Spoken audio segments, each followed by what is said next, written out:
This is fiction, do not read if you do not want to. My wife had an affair with her personal trainer. The divorce.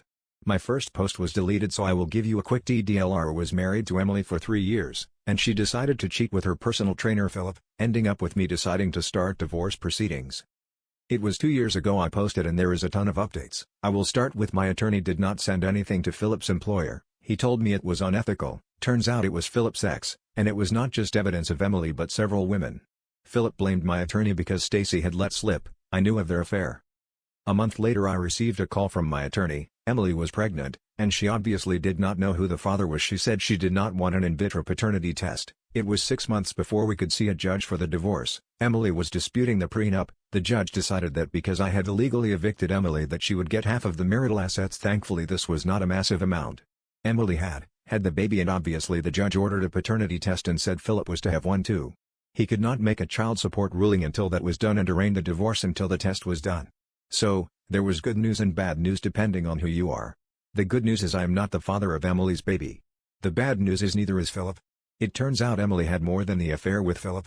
Obviously, Philip kicked her out as he can take a woman being allowed to be having an affair with him but cannot take her cheating on him as well.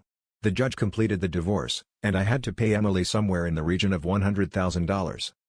I started therapy not long after and threw myself into my work but found it unfulfilling and decided to start a business as an IT consultant. I was working part-time.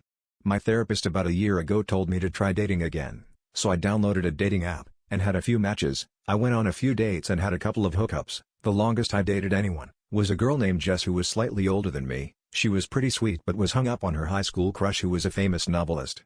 That fizzled out after a couple of months. Last I heard she went to her high school reunion, and hooked up with him and his fiancée in the end. Emily had left the area and moved back to her hometown and was teaching again. She has started dating her old high school boyfriend. I know this because her father Hank rang me to ask me to take her back. Turns out he was never a fan of his. I just calmly said no, and goodbye. The other reason I am updating is that about a week ago I matched on the dating app with Stacy, which was a surprise. I thought about swiping left, but instead swiped right. She messaged me a couple of days later and we are going on a date next Friday. I do not think anything will come of it, but we will see.